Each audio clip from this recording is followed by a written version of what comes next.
Magandang araw. Meron na naman tayong basic tutorial kung paano mag-test ng sirang fuse ng ating sasakyan.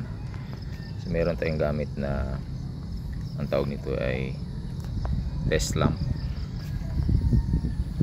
Kakabit lang siya sa negative, tapos yan, check mo siya, negative, tapos sa positive. Pwede rin yung clipper nito, pwede nating i-clip sa body, sa mga bakal pag malayo tayo sa battery.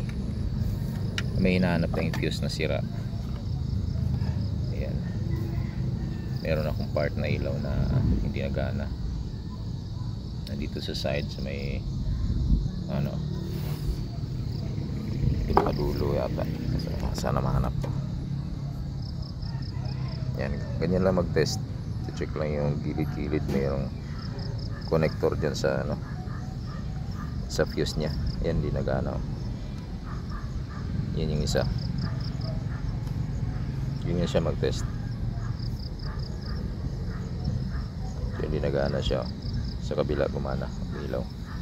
Teka lang na, yan natakpan ko.